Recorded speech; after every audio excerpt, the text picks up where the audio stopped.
This is Brian with ScreenFiles.com and Review. What I'm looking at today is Spider-Man Far From Home.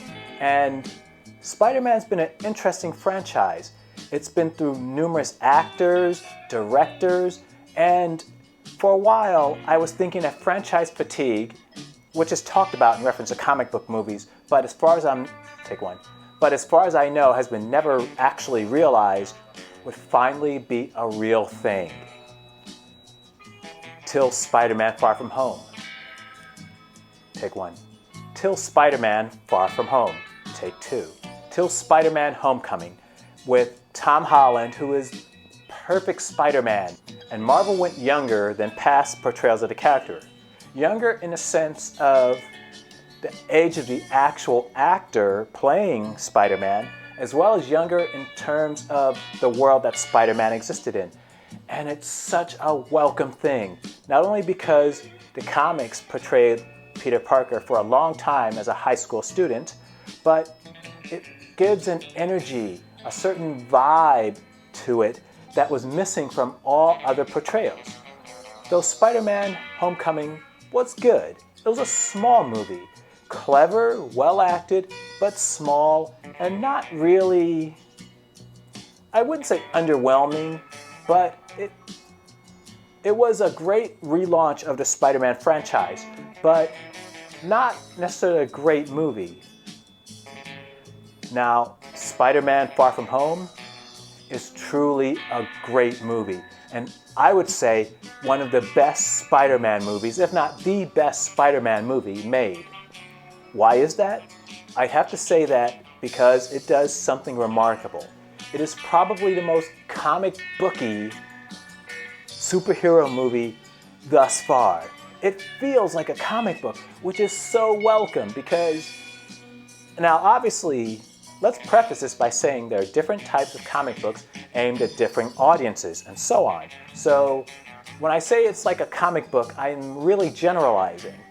But Spider-Man From Home feels like a comic book. The action is so frenetic and kinetic.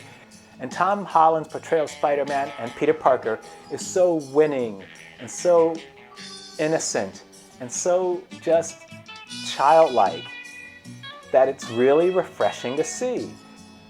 Tom Holland is somewhere in the ballpark of 22 years old, but his acting doesn't feel like a 22-year-old. He feels 18, 19 years old, which isn't that far from 22, frankly.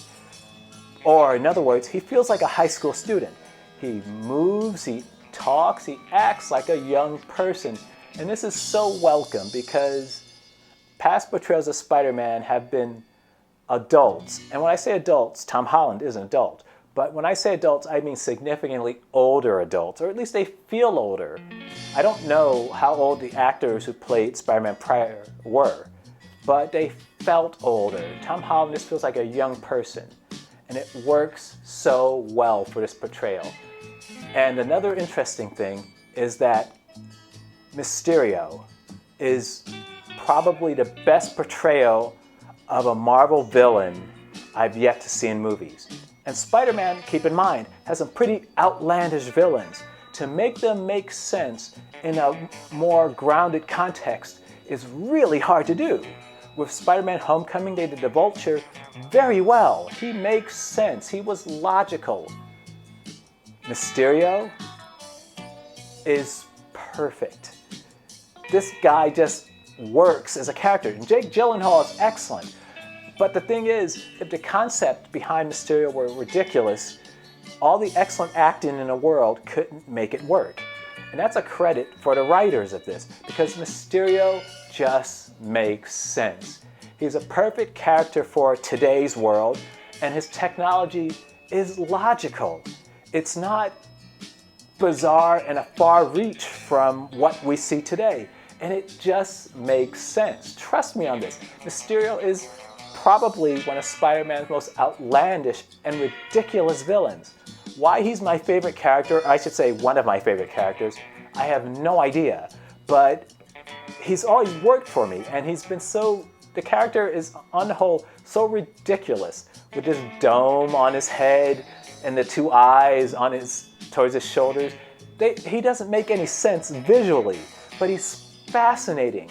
And the thing is about Mysterio is that the character is designed for theatricality. Keep in mind, Quentin Beck in the comics was a stuntman with expertise in other fields. So the look of Mysterio is designed to create awe, to impress, to mystify, to intimidate.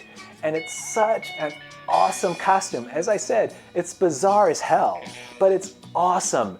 And that they were able to translate that costume to live action. It's just mind-blowing. It makes sense. They made one of the bizarrest characters in Marvel, visually at least, make sense. And it's just, I can't get over how brilliant that is. Spider-Man Far From Home has a mid-credit and a post-credit scene. The mid-credit scene I do not like because it sets up a dynamic, and I'm not telling you what it is, go see the movie. But the mid-credit scene, unless it's somehow altered or changed, affects Spider-Man, I think, in a very negative way for many movies to come. I didn't like the concept behind it. It's interesting, but it doesn't fit Spider-Man. As I said earlier, Spider-Man Far From Home is not a perfect movie. Some of the FX I thought was a little wonky. Some of the jokes fell a little flat from particular people. But at the same time, taken as a whole, it is a great movie. Perhaps one of the best comic book movies yet to be made. It is that good. It is that breezy. It's that fun. It's what you come to want. I'm a person who's read comics on and off for most of their lives. And there are many types of comics, as I said earlier. But the type of comic that is Spider-Man has never been captured on the screen very well until now. Spider-Man Far From Home is a great Spider-Man movie, a great superhero movie, and a good movie. As I said, it's not perfect, but my God, this is a thrilling, fascinating movie. Well done. John Watts reaches the upper tier of directing with this. That he could pull this off and have this make sense is just a feat in and of itself. If you haven't seen it, check it out.